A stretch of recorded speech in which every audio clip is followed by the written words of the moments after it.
welcome to Sestra-Tainment. I'm Lenora. I'm Dee. And we're coming to you today in regards to everything entertainment. All right, sis. So you are up first this week. What you got? All right. So a couple of things I want to talk about, but the main thing that I'm really stuck on here recently is this freaking movie, Leave the World Behind. Oh, yes, Leave the World Behind. I have watched it. And then, there's so much going on in the movie, and there's so much going on in the world right now. I think that they're about to leave us behind. Oh, yeah. Okay. Did you hear about the Tesla recalls? No.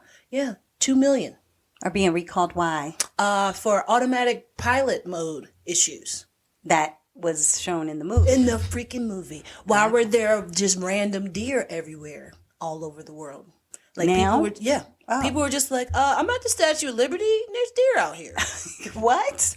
The Statue of Liberty. Okay, I've not been on social media enough, so yeah. Maybe it's not true. Maybe they're just doing it for the holidays or something like that. Maybe they're doing it because they watch Leave the World Behind. Maybe and they're just somebody making said it. Yeah, I don't know, but they're AIing deer everywhere. I don't know. Maybe, I don't know. It's hard to understand what's going on with the internet now. But so let's go ahead and get into this. Okay. So Leave the World Behind is a movie that's on Netflix. It just came out, I believe, last week, and it has gotten rave reviews. Everybody's talking about it. Everybody and their mama, literally, was talking about this. Her mama was talking about it, yeah. So for the cast, you have Julia Roberts playing Amanda. You have Mahershala Ali playing G.H. Scott or George. You have Ethan Hawke playing Clay, which is the husband to Amanda by Julia Roberts. You have Mahala, who plays Ruth, who is the daughter of George or...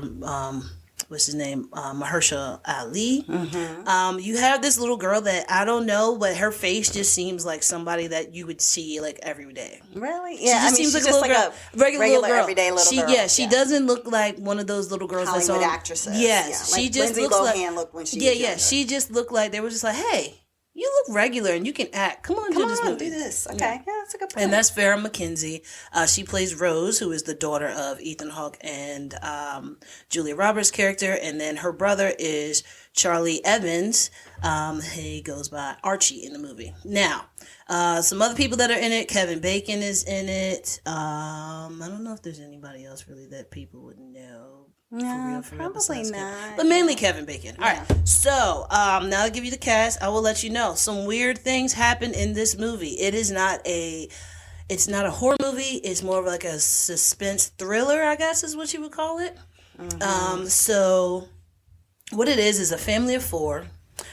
They go ahead and Julia Roberts' character, Amanda, she's like telling her husband, hey, get up. This is we're going on vacation, and he's just disoriented. He's like, wait, what is happening? She's like, oh, I'm packing. We're leaving now. She's like, I figured that if I pack now, then and said, we're leaving now, then you can't tell me no. Yeah. And then she's talking about how she was looking at the people who was all moving around and hustling and bustling, getting ready to go to work. And she was like, oh, I envy them. And then she said she realized that she really hates effing people. Yeah. And I agree with her with that. Because some people are just a lot. She seems like she hates all people. And You're saying you just hate some people. Go somewhere. So with that, the family of 4 ends up going and they get an Airbnb in Long Island, right? So while they're getting the Airbnb, they're they pull up. It's a nice, big, huge house. They go inside. Everything's all good. And then... they're hanging out, walking all around the house. It's gorgeous. And there's some Easter eggs in the movie that tell you things are afoot. So, because I said afoot. Yes. All right. So, one of the Easter eggs is basically if you look behind the bed in the master bedroom, there's a wall of waves. And when you look, you see the headboard, you see the pillows, the headboard, and then the waves are probably about 2 feet above that. Okay. Then as the movie goes on, the waves get higher and higher up the wall. What? Yeah, see, nobody's paid attention to that. Yeah, I gotta go back. You gotta go back and watch it, because as things are happening, then you're like, oh wait, those waves look a little crazy. Wait, I didn't think it was that big. I thought that it was painting. It was a painting, and then the top of it was just like regular. Yeah, so the waves keep getting bigger and bigger. What is the messaging there? I think the messaging is as stuff starts to pop off, it's like the waves are coming crashing in. Yeah, crashing in. Yeah, everything's crashing in. So while they're in this Airbnb, the kids are outside. They're like, oh, it's a pool, so they're playing in the pool and everything. The daughter looks outside and she sees that there's 2 deer. Yeah. It's in the backyard. She's like, oh, this is 2 little deer. She walks over to the deer. Now it's 75 freaking deer just staring at her. And then they look ominous. Yeah, they're just standing there. They're like the main one, the buck that comes up with his big antlers, he just looks at her and kind of puts his head down, and she's just looking at it, and he's like, they're just looking at each other. Yeah. And then it cuts, and you're like, so what happened with the little girl and the deer? Right. What's going on with that? So after that, some more weird things happen, but it is nighttime. Everybody's the kids are asleep. Ethan Hawke and Julia Roberts' characters are downstairs, and then they hear a knock on the door.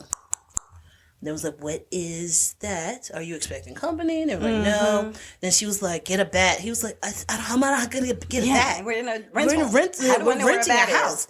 So, and then he grabs like this big, it looks like a big vase, like a big glass vase. It's probably like 3 feet long. So he grabs that. It's a vase. Yeah, it's probably vase. expensive. Vase. I'm joking. Yeah.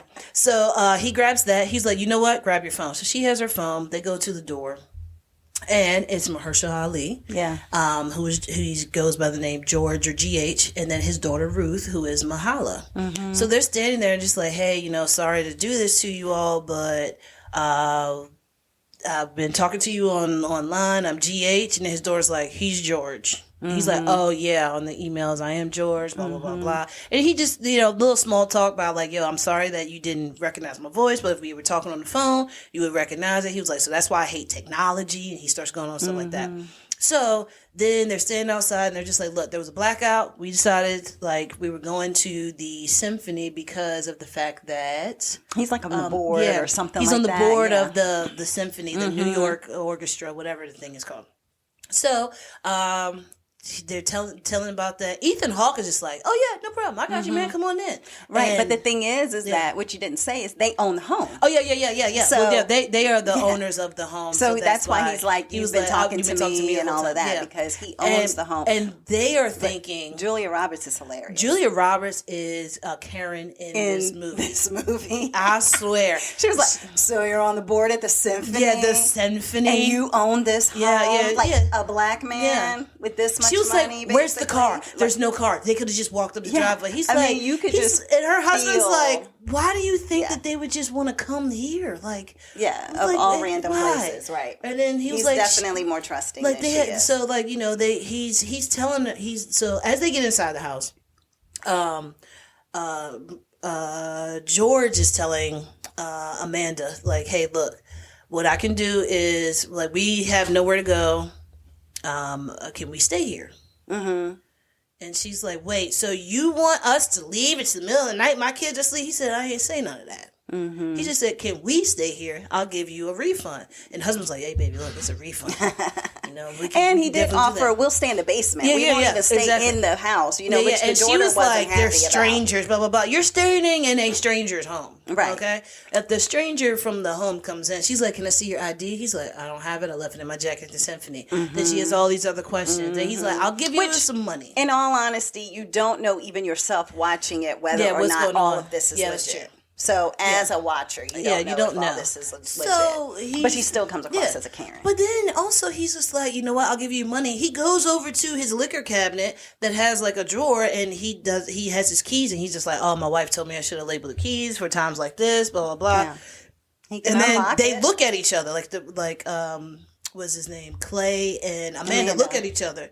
So then that's they couldn't unlock the they couldn't do it. But then they were like, but they looked at each other like, why is he going through these keys? Like he doesn't know which key goes to his cabinet. Then later on they go and they talk to the side and it's like, well, wait, hold on. So Julia Roberts is like, that's the maid, and he could be the groundskeeper or the maintenance man, blah, blah, blah, blah, blah. And they get all into that. He's just like, so you're trying to tell me that they just came here just out of nothing. Like, he was like, they gave us money. They have the keys. This is their home. They know where everything is. And she's just very skeptical about that. So the daughter can see that. Ruth can see that, and her and Amanda are putting a little tit for tat, little comments back and forth at each other. But Ruth holds her ground. So some crazy things end up happening. So actually, the day that they get there, before George and Ruth show up, the day that they get there, they're at the beach. Oh, yeah. They're at the beach, and the little girl, I swear, she's the key to the whole freaking movie. The little girl's just like, look at that boat. It's huge, and it's coming this way. It's fast. And the brother's like, yeah, I see that. Yeah. And then that was it. Then and then he goes to sleep. And the little girl is just standing there watching the boat the entire time. Mm-hmm. And then she tells her parents, and her mom looks at it, and wakes up the husband, and Ethan Hawke's like, they're supposed to stop, right? They gotta stop. The next thing you know, it's like, all right, everybody get up. Come on, let's go. But then they start to run. It's like, but I don't understand, like, why. I don't understand why they ran. So they ran, like, they picked up their things to run, first of all. Leave your stuff. Yeah. It's a boat. It's an oil tanker coming towards you. Right. Forget your little chair. You can get another one at Target tomorrow. It's fine. And they were running parallel to the boat coming as opposed to away But I do like that they ran parallel, because this is the reason why. If it's coming in, if you run backwards, you don't know how fast it is. You don't know how far it's going to come. But if you're running across, then you know that, it's only going to be this wide that it's going to hit. Now, did you recognize that some people were just standing there? Yeah. And then, they were just standing there, like, with their phones, I guess, watching it. And it's like, hello, people, like, run. And I don't think they ran and got out of the way. No, some people did run and get out the way. Some people did, but they didn't go that top far. Two. They didn't go that far. Those front two that were right there at it. Yeah, I think the guy who's standing there, he didn't go that far. They gone. He probably just took a couple of steps back with his phone, Get it for the gram. Videos for the gram. Gosh. So that is one thing that happened. Then you've barely touched the surface. I know, I'm in like 10 minutes of the movie. This is the first 10 minutes of the movie. And then from there, it just gets weirder and weirder. More things happen. Slowly but surely, Amanda does tend to come around to George. And they have a little moment where I'm like, are they about to do nasty things to each other? Because are they both married? Mm-hmm. And isn't her husband outside with the daughter? The husband does explain that his wife was on a business trip, which was why she wasn't with him and the daughter. So George's wife was, she's in Morocco. She is an art dealer, and she was flying back. So that was one thing that did definitely bother him, because he didn't know for sure what was going on. It's a blackout, and now it's just something is going on with all of the navigation where everything is going, for some reason, hitting Long Island. Why Long Island? Well, it could be hitting anywhere. It just happens to be where they are, so they know where it's hitting near them, but it could be stuff hitting anywhere. Exactly. Also, I just want to say, I love Julia Roberts, and I told you this. I love Julia Roberts until I saw her dance. Okay? I know. Okay. It was very Elaine. But it's very much so. But it's one or two things. She's either a great actress or a bad dancer. One or two things. One of those two, because it was horrific. Yeah. I mean, I don't know what she was doing. She looked like she was trying to push something down. Yeah, push something down on the ground, swirling her hair all around. Then also the soundtrack for the movie would be amazing, but it does not fit this movie properly. It was interesting because I was like, wow, this whole soundtrack is really good. I even texted you while I was watching it. I was like, this soundtrack is amazing. But you're right. It's kind of like, I think the person who wrote it likes this music, so they were just putting it in there because it's what they like, but they may be able to afford. What was that first song? It was a song I ain't heard in so long. Yeah, I can't remember. I can't remember what song it was. But now they had some really good songs in there. But then that first song, it's like Julia Roberts is walking through the house, and then this whatever the song is, it's like talking about love and how you haven't what is this song? Oh goodness, that's just I can't remember what song. But I'm like, they're just walking. She's just walking through the house, and you're seeing different things in the house. But why is this song on? Mm-hmm. It could have been a whole nother song, it could have been, I don't know, something upbeat and peppy because of the fact that they were excited because they just got to this house. Right. You know, instead of like a love song that's like boo-hoo crying, you don't want me no more type thing. Yeah. So that was one thing that I just did not like. But the daughter is I don't know, she's obsessed with Friends. Oh, yeah. So on the way to the house, the internet goes out while they're in the car. So she's like, oh, she can't watch Friends anymore. This is the last episode of Friends. Last episode. And she was so into watching the last episode of Friends. And then her brother later on talks to her about it. He was like, why are you so into this show? She was like, because it makes me happy. Mm-hmm. She was like, literally, that's what it is. So another thing about the little girl, she's the one who has all the Easter eggs because she says another quote and she was like, she was talking about how she watched The West Wing, and she was like, her mom was like, you watched The West Wing? And she was like, whatever actor's season. So when she's talking about that, she was like, he says a part where it's just like, someone was saying that they wanted to be saved, they believed in God to be saved, and then it was like, a helicopter came, it was like, nope, the God got me. A boat came, nope, God got me. Mm-hmm. Something else came, nope, God got me. And then when they die, they're like, Lord, you're supposed to come and get me. It was like, I sent you a boat, I sent you an airplane, I sent you a helicopter and you didn't take any of them. So that was kind of like it kind of gave me like a reference of like where this is all going to go to. So everybody has all these warnings and nobody's paying attention. Excuse me. Yeah. Nobody's paying attention to any of the warnings. No, it's like, first of all, if I see a bunch of deer, I know it's the end of the world. I don't know. Did you see the flock of geese? Yeah, I was going to say it was geese, it was deer, it was the flamingos. The flamingos, yeah. It was flamingos in the pool. Then there were, we won't spoil things, but there were airplanes. Yeah, airplanes. There was... Yeah, it was just a lot going on. It was Teslas. Yeah, Teslas, yeah. It was a lot going on that lets you know that the end is near. Yeah. Is nigh. No, it's not. The end is nigh. Yeah. So, but here's the song. You ready? Oh, yeah. Play this song. So that way, because it is a song you haven't heard in a while. Yeah. And how is this, the song?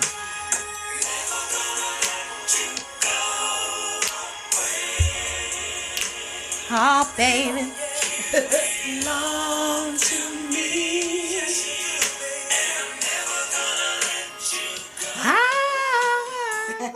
And that's just her walking upstairs. Walking through the house. Walking through the house, going upstairs. So is she never going to let the house go away? I don't know. Because the house belongs to her. Well, she let the house go. And she might never see it again. No, right, yeah. Maybe that is part of the subliminal message. But anyhow. But, so... There are a lot of weird things that happen. There's a weird shack that's down behind the house that has stuff in it, and it was like looked like somebody had been laying in it and sleeping in it. I don't know. That was super weird. Nobody ever explained that. Of course not. And then also a lot of people are upset at the end. Yes, at the ending, how it ended. Yeah, I was upset.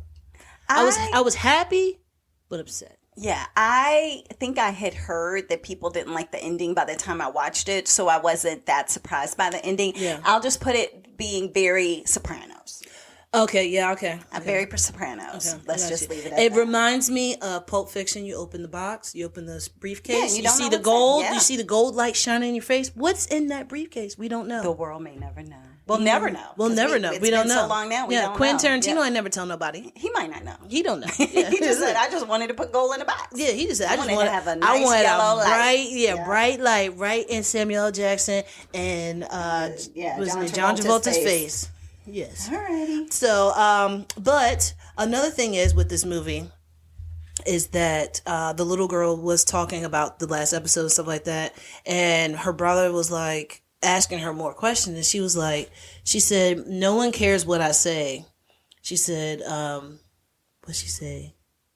She said, no one cares or listens to what I say. Mm-hmm. And then as she's saying that, as soon as she says that, she tells her brother, look, he's not paying attention. Right. He's looking all around trying to find a signal. But he also was like, yeah, you're probably right. Yeah.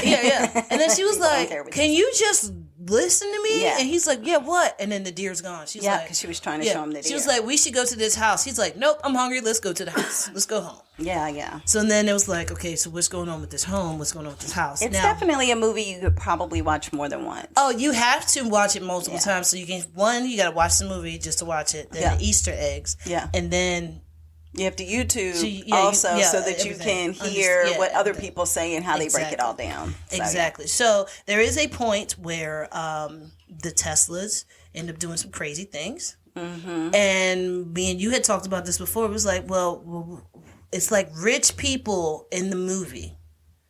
Like they knew what was going on. Right. The world's top percent. You know, not 1%, rich as in, like your regular rich person. The Jeff not Bezos. The doctors and lawyers, right. The Jeff Bezos, the Sam Waltons of the world. Yeah. Or whatever Waltons, however many Waltons it is. Yeah. The people in the know. Yeah. They knew that it was going to happen. They knew it was going to happen and stuff like that. Now, Kevin Bacon ends up being in the movie. And you only see him twice in the whole movie. Yeah. 2 times. Once in the beginning with "Never Gonna Let You Go," with that, and then when they're outside, I just realized that they quieted the song to then make it into like a I guess like a supermarket kind of like it's a song in the background in the supermarket. Yeah. So they made, but it was that same exact song. Yeah, I forgot about that. So Kevin Bacon, they end up going to him because they're like, well, he has to know some stuff. So they go to him, ask him some questions. And he's like a prepper. Yeah. He's like that person that end of the world prep. He worked for the government or something like that before. I think that's what he had said. I can't remember. But he was just talking about things that are happening. He was like, yo, look, it's all for one. Yeah. And I'm protecting my family. And one for nobody else. Yeah, exactly. He was like, so I'm not going to let you come in my house. No. You need some antibiotics? Too bad. I'm sorry. Can't do nothing for you. Can't help you. Yeah. So you need some water? Well, I guess you better dig a hole and see if you can get some because I'm not giving you anything. So he was very adamant about that. Pulls out guns and everything. Like it's so much going on. But then Ethan Hawke tells Kevin Bacon about what he ended up seeing with the drone dropping the red flyers. Yeah. And then they have a conversation about that back and forth, which that is crazy. So then once they get into the car. Are you telling the whole movie? No. I just want to get to this. But then once they get into a car, there is what George called, there is a 3-stage maneuver that other countries are, different countries, I don't know what countries it is, but different countries, I think it's part of like the UN or something like that. I don't know. It made it sound like this is what the United States typically does to other countries, but it's happening to us. Yeah. And the 3-stage maneuver is isolate 1. 2 is synchronized chaos. Mm-hmm. And then 3 was a coup d'etat or a civil war. Mm-hmm. So basically he was just like, you cut this, you cut this, you cut that, and then you let the people fight it out. Mm-hmm. Which is what Kevin Bacon's character was ready to do. Yeah. He's like, and now you're living in, what is it called? The apocalypse and the apocalypse. And, it's basically The Walking Dead. Well, I mean, not with the walkers, but it's it's like... What is that movie with Katniss Everdeen? Oh, you're talking about the Hunger Games. Hunger Games. It's basically Hunger Games. Yeah. Okay. So that's what it is. But it is a good movie. It keeps you on your toes. You never know what's happening. You still don't know what happens at the end. Yeah. It is weird, but the whole time you're into it because you're just like, why did that happen? Mm-hmm. Oh, wait, what is this? Mm-hmm. Why? Yeah. And you're just constantly asking questions. And I actually started watching it like 11:30 at night. Yeah, and I stayed up the entire time to watch it because it just had me. Yeah. And it is by the same person who wrote Mr. Robot. Yes, so if you watched Mr. Robot, and that had Christian Slater and what's his name with the eyes? Rami Malek. Rami Malek. Look, with the eyes. Yeah, with the eyes. But so them in there, and that was so good. I like that, and that had a weird ending to it too. So this is this guy's MO. Yeah. But I mean, I'm here for it as long as we have movies that are new movies and not remakes of the same movies over and over again, because that's what our life is now. Yes. How many times are we going to remake the same movies? Yeah, that's true. All right. So that's what I have. What do you have, ma'am? All right. Well, I have American Horror Stories. Ooh. So that is on FX and Hulu. And so it is the 3rd, I think, season of the show right now.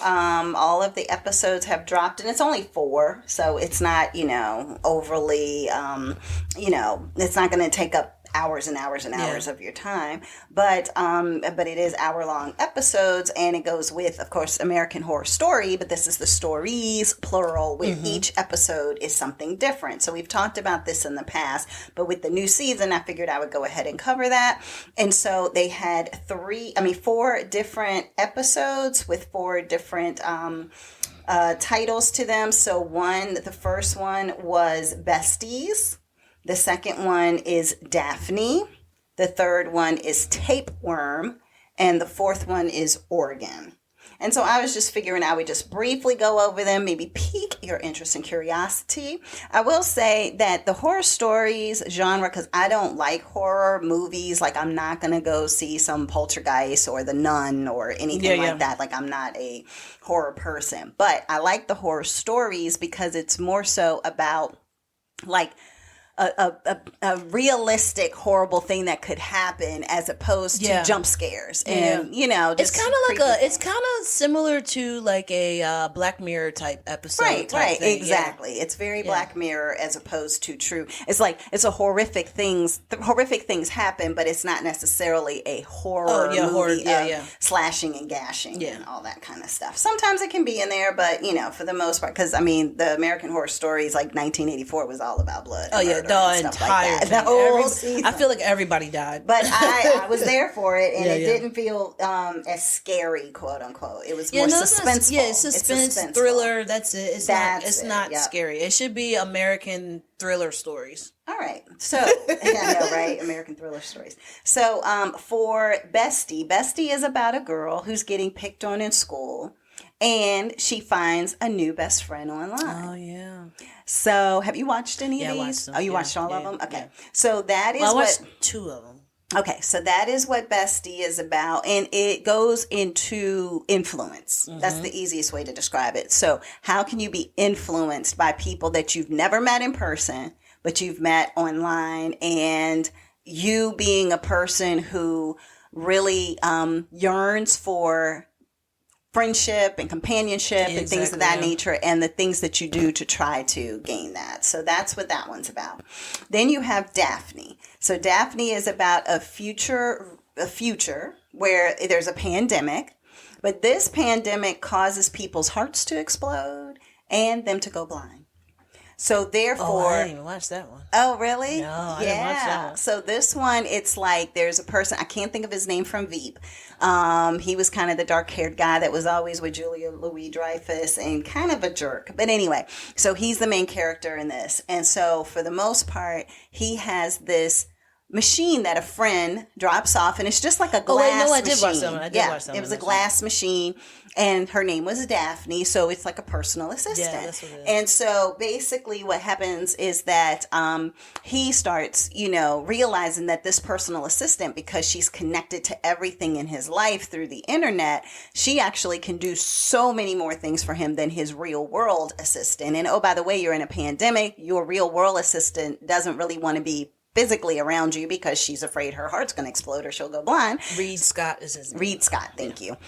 And so therefore, this assistant, like you just say, hey, I need to make reservations. And they're like, oh, I've made reservations for you at X, Y, and Z. Yeah. And then he's like, oh, I really don't want to talk to, like, they're like, your mom's calling. Oh, well, I really don't want to talk to her. He doesn't have a good relationship with his mom.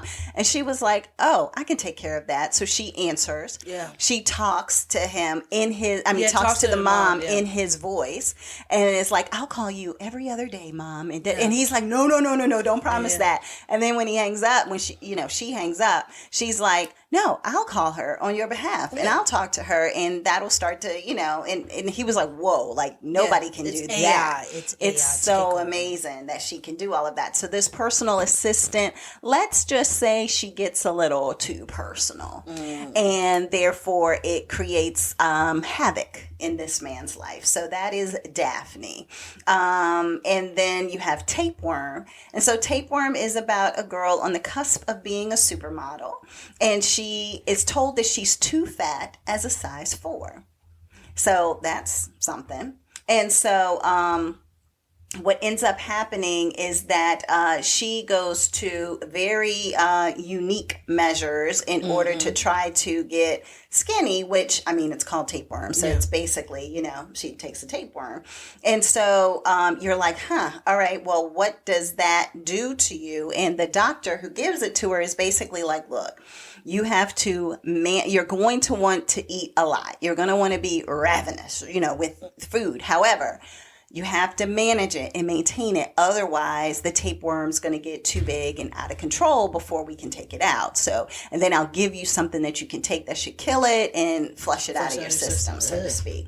And so, so that's what tapeworm is about. And so it's all about her not only having the tapeworm, but also her personality and her behaviors, and she doesn't control her eating, number one, but she gets skinnier and skinnier and skinnier, so it's perfect. And you have Lisa Rinna. Yeah, I was trying to figure out what her name was. So Lisa Rinna is in this one. I just wanted to say, what's her name?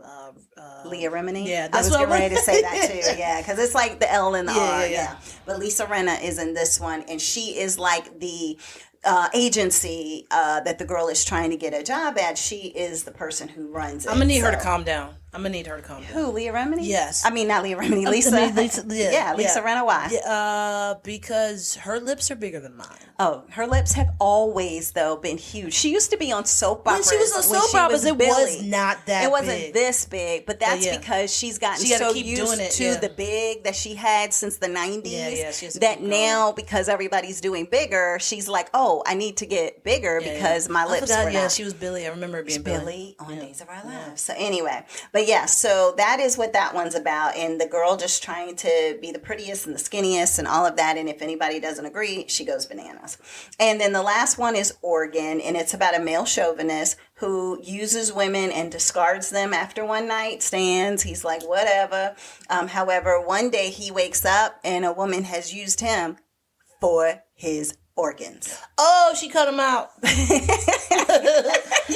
thought you said you watched them. I didn't. No. I watched two of them. Oh, two of them. You didn't watch this one. Okay. So I fell asleep on the tapeworm one. Oh, okay. Gotcha.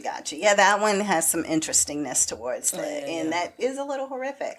And then, so the organ one is like he becomes aware of the fact, like he wakes up and he's like, oh my God, like what in the world is going on? Like I feel terrible. He looks and he's got a bandage and realizes that he was cut. So then he goes to a doctor and the doctor is like, yes, somebody harvested your organs. And then it gets weird. Oh, wow. Then it gets it's weird. Eyes wide shut weird. Oh, wow. Okay. Oh, wow. Oh, that's the closest thing I could say is eyes wide shut weird. Okay. Like masks, but not even masks, like burlap sacks over your head as rich people. Like it was weird. Okay. So yeah, watch that one. So anyway, that is And oh, by the way, you know how it's almost about like how women can turn the tables on men. Okay, yeah. Because men are just womenizers, but then what happens when the women are kind of in control and therefore? Oh my God! You know how many women would like harvest men's organs all the time? It's like, oh, that's how you want to treat women? Yeah. Okay. No problem. See, and originally I thought that it was like, oh, Organ, he's a chauvinist. When I first started watching it, I was like, what are they going to do with his penis? Oh, like, exactly. That's what I was thinking at first, but that's not it. Like he was going to wake up and it would have been like in his rectum. Nope. In his ear. Nope, that's not it. Yeah. Nope. Yeah. So anyway, that's what I have. American Horror Stories, Bestie. You have Daphne, you have Tapeworm, and you have Organ. So those are the 4 episodes. Short watches, good watches. You'll enjoy it if you like thrillers and suspense. Yeah. So what do you have? All right. So my next one I have is The Godfather of Harlem. Oh, yeah. Mm-hmm. Okay. I had to say it that way. I don't know why, but it just felt right. Mm-hmm. It was my Jennifer Lopez. Oh, yeah. The Godfather of Harlem. All right, so The Godfather of Harlem is a show that is on Stars. or Epics. Okay. You can also catch it on, what is it on now? I can't remember. No. Save my life. Sorry, my phone wasn't working for a second. MGM Plus. It's also on MGM Plus, and you can get that free for 6 months. Yes. Yeah. You can get that free for 6 months with Amazon Prime. This is not a commercial, just letting you know. Okay. But yeah, because remember I told you it was like MGM Plus, and you was like, MGM you was like the casino, like the casino. Yeah, I was right. I was like the Lion Rock. Yeah, I was like, yeah, like the movies. He was like, oh yeah, I didn't even think about it. Was it Metro Godwin Mayer, whatever? Yeah. I literally only thought of MGM casinos and the fights they used to have there exactly. in the 90s. I didn't even think of the lion on the movie. Yeah, exactly. That comes out and roars. Yeah. All right, so for Godfather in Harlem, the lead actor is Forrest Whitaker. He plays Bumpy Johnson. Mm-hmm. His wife is Elfinesh Hadera, who plays Mamie. You have Antoinette Crow Legacy, who plays Elise, who is his daughter. His two right-hand men are Eric LeRae Harvey, plays Dell. You have Elvis Nolasco, who plays Nat Pettigrew is what they just call him, Pettigrew. Okay. You got Vincent D'Onofrio. What do you spell it? D'Onofrio? Yeah, Vincent something like that. D'Onofrio. He plays Vincent. But he goes by the name Chin. Okay. He's a mobster. Oh. He's a mobster. Of course. Yeah. You got was it Giancarlo Esposito, who plays Adam Clayton Power. He does a junior. He does a great job with that. So he's always amazing. Yeah. So those are the main characters that you really need to know. There is also some other Italian actors that you have seen in other things. You have Chaz Palminteri. Yep. And he plays Joe Bonanno. Paul Sorvino, who plays Frank Costello. So this is actually a show that has it's based off of fiction, but it has realistic characters in it. Okay. So so the historical characters, you have Malcolm X, Muhammad Ali, Frank Costello, Joe Bonanno is a real person, Adam Clayton Powell Jr. is a real person. Mm-hmm. So it's like actual names of people. Bumpy Johnson is a real person. Mamie, his wife, is a real person. Okay. But these are just fictitious things that possibly could have happened. Okay. Yeah. So basically what it is about the drug game and the drugs in Harlem and the fight for power of who's going to take over Harlem for the drug and I guess racketeering thing, everything, all the RICO stuff. So, Bumpy Johnson is the main one who is doing most for Harlem. People love him. Now, there's very few people who don't like him, and this is basically like a prequel to was it American Hustler? What was it? The movie about Frank White? I think so. I didn't watch it. Yeah, so it's basically a prequel to that because Bumpy Johnson ends up being Frank White's. Oh yeah, that was the one with Denzel. Predecessor. Yes, got it. Yeah. So what happens is it's the blacks versus the Italians, but then they actually do like the sit downs and they talk and then they end up working together and they hate each other and then they work together and they hate each other and then this person has all the heroin, then this person has all the heroin, this person has cocaine, this person has weed, this person has TVs, furs, coats, whatever you need. So it's like that's their main thing. So it's all about the power and what exactly who is going to be running Harlem. Now there's a lot of deaths. Okay. There is a lot of stuff that you see where you're just like, that is kind of jacked up, but I mean, I guess it had to happen. And as you're watching it, you're like, oh yeah, I could see like, yeah, if it had to do about your family, you're not supposed to bring nobody's family into it. So this person gotta go. They gotta go. Why'd you pick up my wife off the street? Now, this is 3 seasons. The 3rd season just came out this year. There are 10 episodes each season. And I think the episodes are like an hour long. Okay. And it's really, I like it. It's like it's the 1960s, Oh, it's American Gangster. That's what it is. American Gangster. Oh, Hustler, you said. Yeah, Hustler is the other movie. One, yeah. But yeah, it's 1960s. So it's 1960s Harlem, and it's just going up into getting to where people are starting to flourished when it comes to the Civil Rights Act and the Civil Rights Movement and things like that. They even talk about the Civil Rights Act. They have somebody who plays LBJ. Okay.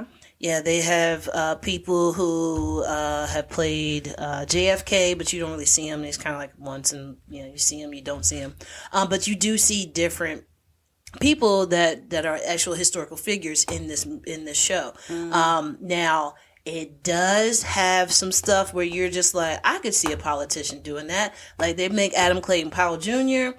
a big crook, and apparently he was a big crook. I don't know for sure. That's going off historical references. Yeah. But this is actually like every time somebody plays Adam Clayton Powell Jr., he's a crook. Mm-hmm. Well, that's what I'm saying, because historically he probably was. So they're like, baby. We're doing it for real. Yeah, he always says baby at the end of stuff. He's like, it's beautiful, baby. It's beautiful. Like Bootsy.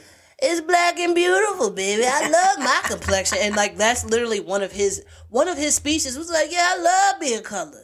I'm black. I'm beautiful, baby. Black is beautiful, baby. And he's standing up there with a black amount in his hand, giving a speech to God knows how many people. So I was like, if this ain't the blackest thing I ever seen, I love it. I'm here for it. Okay. But I just wanted to talk about that. It goes into the drugs with his daughter being hooked on drugs, him selling the drugs, the Italians finding out who his daughter is, finding out he's friends with Malcolm X, CIA, FBI. There's so many things that are in this. It's like a mafia movie, but just from the black standpoint and not the Italian standpoint. So, okay. I mean, it gives you both, but it's more of it follows Bumpy Johnson through his life and everything. So that's what I say. Watch Godfather of Harlem. I like it. It's really good. And actually, I like the soundtrack too. Sounds good. Well, I mean, I don't know if there is a soundtrack you can download, but I do like the songs. It sounds good as you're watching. I'm your mama. I'm your daddy. I'm there in the alley. I'm your doctor. What you need? Okay, I'm done. Yeah. So, what do you have next? I'm gonna do a hard left. Oh. No, not really, but talk about Fargo.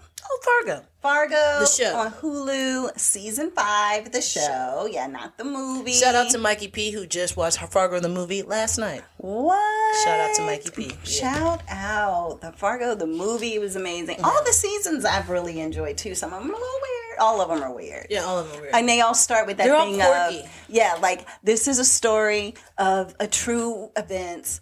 The names have been changed for to protect the innocent, but a lot of the details been kept the same for those who died, or something like that. You know? It's just like I feel like every single episode. I mean, every single episode has that in every single season. However, it's like none of it's real. Yeah, none of it's real at all. It's just like, okay, why do y'all even go? But I like it though. I like it. It's to make you think, oh, this is real, but it's not. It's not. But that's what draws you in. It's like, oh my God, what did she do now? And maybe it has some things that were referenced to things that have just happened that is like, maybe this person died. And therefore, certain states, maybe, because where's Fargo? It's Minnesota. Minnesota. Yeah. So maybe if you're from Minnesota where they have pop. Yeah, where they have pop and not soda. Maybe then that would be something you're like, oh yeah, I remember that story in the news. Yeah, maybe. Maybe that's it, like little bits and pieces of things. But so it starts off very interesting in the first 30 seconds. Oh. It starts off with a mother and a daughter looking like they're sitting in an audience of like a school board meeting. Okay. And everything's moving in slow motion. And it's like it's showing that there are people who are fighting in this school board meeting, and not like verbally fighting, like physically hitting and punching each other and doing all of this stuff, right? So they're sitting there like looking like, oh my God. And she's got like her arms around her daughter and she's like, oh my goodness, what is going on? There's women punching men in the groin. There's people who are jumping off of stages and like trying to do wrestling moves. Like, it's insanity, right? So she's trying to get out with her daughter of this school board meeting. And as she's trying to get out, what ends up happening is that this guy comes up to her and is trying to stop her or ask her a question or something. So she like wants to spray mace on him and all of that. Well, somebody grabs her and spins her around. She starts spraying mace on them. Everywhere. And it's a cop. Oh. So now she's assaulted a police officer and they arrest her. But she didn't know. She didn't know. That's how I feel about it. So she didn't know. However, little do you know that she's so nervous, and you're trying to figure out why is she so nervous? Why is she asking so many questions as she's going to the jail and as she's getting booked and her fingerprint. Do you know where these fingerprints go? And sort of because everything is very Minnesota. Yeah, I can't say it. It's like Irish or Minnesota. How does she do that accent? Well, I mean, yeah, and she's British. It's Keely, from Ted Lasso, who's playing the main character. So it's kind of interesting to hear her talking like she's from Minnesota. Yeah. So basically, she's like, "Don't you know?" You know, all of that stuff. You know, it's so I love watching it because I love seeing people with these accents, and it's so like. It's almost like how some people say the Southern accent is so soothing, and it's so like, for me, the Minnesota accent is like, oh my gosh, they just seem so friendly and so nice and so sweet. Like they just seem so, you know what I mean? Like vulnerable like, is what you're saying. Gullible. No. I'm just saying nice and sweet. You know. And I've been to Minnesota, and that's when I learned that they say pop and not soda. Yeah, not soda. So it's like, wait, you're in Minnesota and you don't say soda? Like that's so weird to me. Yeah. But anyway, so then you have it where she gets arrested. She's asking a bunch of questions, and it makes you think a little bit if you're paying attention. Does she have something to hide, right? So anyway, her husband comes, he gets her. Everybody's exceptionally nice. The police officer, actually what ends up happening, so they end up having her get out. They're going to meet her daughter. Her daughter ended up going home with another parent from the school board meeting and stuff like that. So anyway, she ends up going to, once she gets out of jail, she goes to a holiday party with her husband's family, right? Mm-hmm. The grandmother of her daughter, her mother-in-law, is very interesting. So she's looking at her, she comes down the stairs and it's almost like, I have arrived. Oh, and everybody is like, okay. And like, she's the person who always travels with her lawyer. So she's that person. She sees her granddaughter. Her granddaughter's dressed like in a tux almost, like in a boy's outfit. So she's like, I'm looking for my granddaughter. And they're like, yeah, I'm here, Grandma. No, I see a young boy here. I'm looking for my granddaughter. And it's like, oh my gosh, So they're posing for family photos. And so as they're posing for family photos, all of a sudden, these people out of nowhere, that's like the help or the staff, they just bring automatically all these guns. And those are going to be the holiday photos. Is everybody holding like a AK, whatever. What are they, 47s or something? AK-47. Yeah, like holding a gun. And it was just insanity. So I'm like, all right, interesting. And so it has a cast of a bunch of different people in it too. So I think it's like, let me see. You have John Hamm in here, interestingly enough, which is kind of different than I would have expected. Jennifer Jason Leigh. You have, it's just a bunch of different people. Like you have to just look at it, but mainly Keely's character. So Juno Temple is playing Dot or Dorothy. Jennifer Jason Leigh, which you would know her from a bunch of different things, especially like in the 80s and 90s. She actually is playing Lorraine Lyon as Dot's cold and conservative mother-in-law who's got guns everywhere. Her husband, I never really paid attention to, David Risendahl. I don't know him as much. But yeah, so it has an interesting cast, not a bunch of people that you've seen before. But lo and behold, so you get into the story, and basically what ends up happening is because she gets fingerprinted, her fingerprints go into this national database, and you come to find out that people are looking for her. That's why she asking questions. That's why she was asking those questions. So she's sitting on her couch, and all of a sudden she sees somebody walk up with a mask on.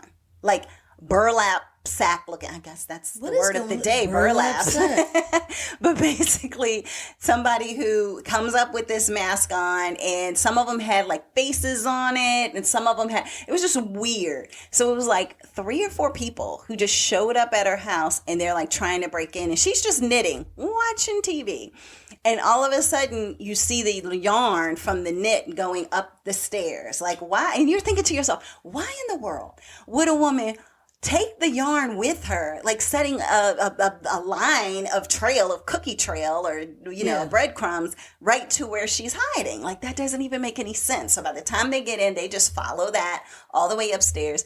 And when I say she kicks butt, it's like she is a CIA agent or something. Like, she knows how to do every move, every karate, everything you could think of. Fire with the hairspray can, kicking this person, knocking them down this way. Now, she gets beat up too, but at the same time, she's not going down without a fight. And so what ends up happening is that they don't get her. They don't get her at that moment. She ends up running, getting away, going to maybe like a gas station or something like that. And when she goes to the gas station, they follow her there, but also there's a cop there. And he sees her because at this point, I think she's actually, at one point they get her and she's got like handcuffs on. And so long story short, this police officer ends up being in this by right, I guess you would say, with her. And chaos ensues, like gunfire, back and forth with the cops. She's trying to help the cop because he gets shot, blah, blah, blah. She ends up in the hospital and they're like, oh my gosh, you're amazing. You helped this police officer. You deserve an accommodation. And she's like, I don't know what you're talking about. That wasn't me. And they're like, no, it was you. Like, you were the one who helped this cop. Nope, don't know what you're talking about. Never heard of him. I don't know what you're talking about. Like, she is so insistent on things. And that's the part that you're just like, why is it that even though they're trying to recognize her for something good, she keeps saying like, nah. That so then that makes them investigate her even more. Because now they're like, why is she trying to act like this isn't her? This is so weird. So everything that can go wrong does go wrong. Houses catch on fire. She ends up wearing a bulletproof vest at one point. It's just insanity that happens on this season of Fargo. But she consistently comes up with, it's almost like Home Alone. Like, she just comes up with things that if any time they're trying to get near her or come around her, she even has the swinging, cans is swinging. Well, she has a swinging, sledgehammer, actually. Oh, wow. So, she's just got stuff all. Oh, she's out for death. She's not maiming, not hurting. No, she's like, I'm going to kill people. And then you come to find out that John Hamm is the one who is looking for her, which is very early on. Like, this is episode 2 at the most of everything that I've talked about. It's episode 2. So, it's just interesting to watch how everything unfolds, and you still don't really know how she is such a badass when it comes to kicking butt and taking names, basically. Right? So anyway, that is Fargo season 5. She has survival skills for days. That's all I can say. And it is just really good. And I've been really enjoying it. And it's to that point now, with a lot of things, because Hulu will release things every week. They don't do the big drop. So I find myself knowing that, it's been released. I want to watch the next episode. It's like must-see TV for me. It's not like, let it all build up and then I'll go see it. No, I want to see it all immediately. So, but that's what I had. All right. So what you got next, sis? All right. So for my last thing, I have some in memoriams. Okay. That I want to go over. I'm not going to go that far back. I'm just going to go to November the 21st. We'll start there. Okay. So we'll just go there. Just give it like a quick, almost a month. Well, I mean, it's It's a few. Yeah. So there are some big people who have passed away within the last 30 days. One of them being on 11/21, Jean Knight, who sang Mr. Big Stuff. Who do you think you are? Yeah. So she dies at the age of 80. You also have... You're never gonna get my love. Andrew Braugher. I don't know how to pronounce his last name. Oh, and Andre Braugher. Braugher. Okay. Yeah. Andre Braugher. He has passed away. A lot of people know him from Brooklyn Nine-Nine and lots of other movies and TV shows. He's been on a lot of different things. He was on Homicide. Yeah, he was Life on the Street. R.I.P. to my boy Norman Lear. Yeah. He died December the 5th. 100 years old. 100 years old. Yeah. Another person who was 100 years old was Henry Kissinger. He passed away at 100 years former old. Former Secretary of State, if I'm remembering correctly. He did a lot of things for government, basically.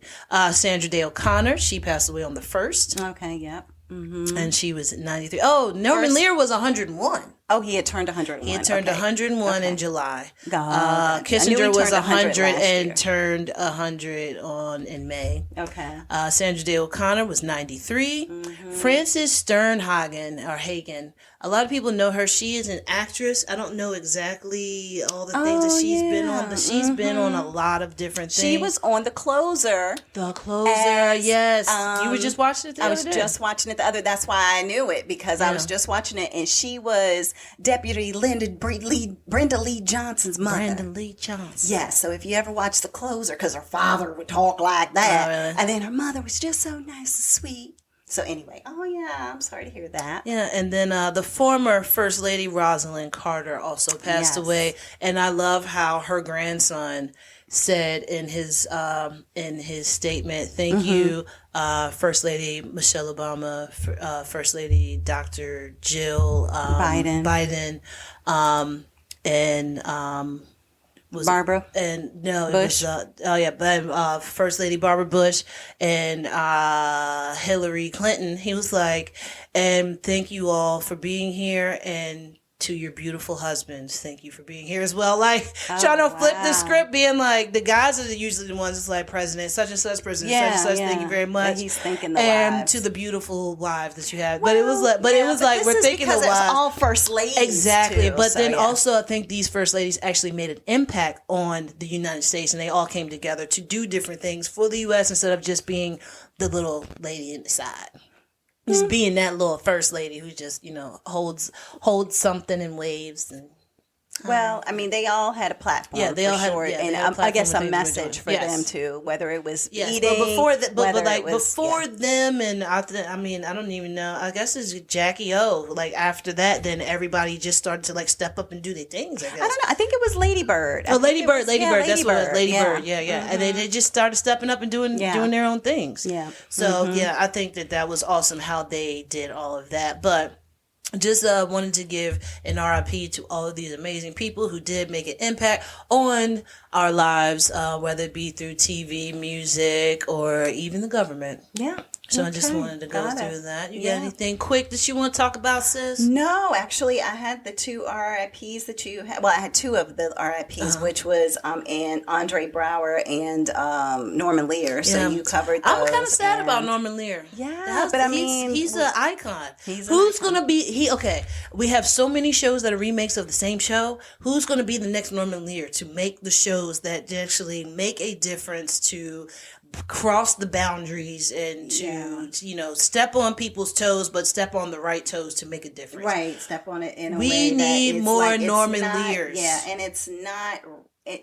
He was walking a fine racial line without being racist. Exactly. And it was funny. It was very funny. It was very funny. So even some of his shows were a little racist, wasn't All in the Family. All in the Family. But and it was like him and George Jefferson. That's where exactly. It was going back and forth. But so Archie Bunker was definitely racist. But then you had George was like, "I ain't taking it, and I'll call you. You call me something, I call you something." But then the thing is, it's like they never had that on TV. So when you had that on TV, it's like this is stuff that's happening every day, but nobody wants to talk about it. And it had the ability to make it so that everybody laughed at it. Exactly. So black, white, I know didn't you're just gonna laugh about it because it's like that. I heard somebody call me the beady-eyed fool before. Mm-hmm, exactly. So you had All in the Family, The Jeffersons, Sanford and Son, Good Times, Maude, Mary Hartman. Yeah. One Day at a Time, like all those. Yeah, oh God, the Golden Girls. My God, all of Golden Palace. All those things, man. Norman Lear. So he's just touched. He is so many things. Many awards, and probably paid so much in royalties. Oh yeah, but you know what? I need somebody. Tyler Perry has the ability to do this. Okay. He has all the things that he could be able to do this himself. He has his own camp that he can go ahead and film all of these different shows that can be good shows that will make a positive impact on the world.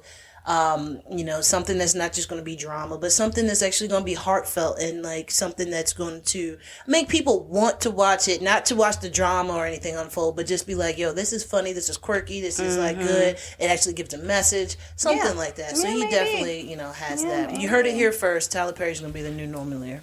Okay. I don't think it's going to happen, but I was just saying that just in case. If it does happen, but if it does happen, you heard. Well, he has the crossover appeal, so that in itself is something that potentially could be in his favor. But I don't know. We'll see. Exactly. But yeah. All right. Well, that is it for this week's episode of Sestra-Tainment. Everybody have an amazing week, and we'll be back again next time.